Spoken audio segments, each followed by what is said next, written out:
По-настоящему праздничное настроение царит сегодня на 714-м участке в Канташево, где решил сделать остановку один из свадебных кортежей. Свадьба, конечно, одно из самых главных событий в жизни каждой девушки, но не менее важно для Хадика Курхоевой не забыть о своем гражданском долге. К принятию своих избирателей участок готовился как к большому празднику. Кроме насыщенной концертной и музыкальной программы, от актеров студии «Берт» сотрудники администрации презентовали невесте еще и подарки.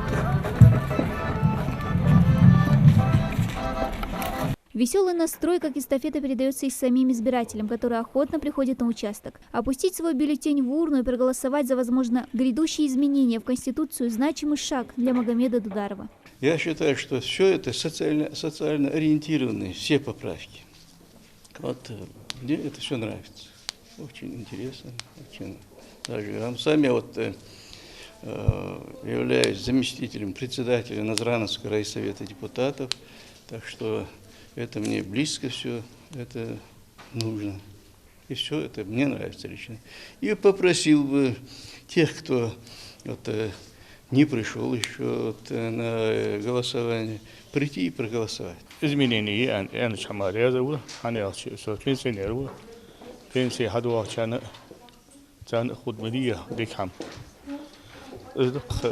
Из-за угрозы пандемии участок принимает за раз не более 3 человек. Дистанция 1,5 метра. Паспорт в руки не давать. За безопасностью следят и сотрудники правопорядка. Без масок и перчаток не пускают никого.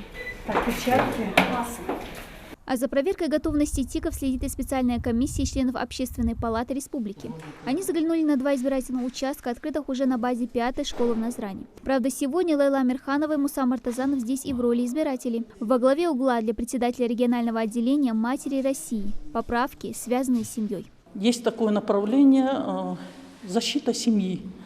То, что сохранение семейных традиций, уважение детей к старшим. Все это должно быть закреплено законом, чтобы родители, которые вложили в детей, были уверены, что Конституцией закреплено право, что дети будут ухаживать за ними.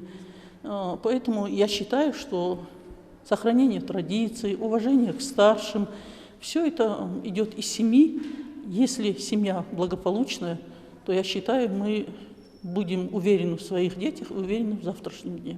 Ну а народный художник Ингушетии Муса Мартазанов рад, что в новых поправках, вносимых в Конституцию, немало места уделено культурному наследию и развитию народов страны. Потому как мы понимаем, что без культуры, без языка нет национальной идентичности. Поэтому я за эти изменения. И я думаю, что с этими новыми изменениями место деятелю культуры, место родного языка, государственного языка русского будет охраняться государством, как и культурные объекты, которые имеют социальное значение. И вместе с этим национальное самосознание и принадлежность к национальности будут занимать приоритетное место. До конца общероссийского голосования есть еще время, так что отдать свой голос за изменения, призванные в лучшую сторону повлиять на дальнейшую жизнь общества, может любой житель региона, достигший 18 лет. Дана Плеева, Джамалил Тамасханов, Новости 24.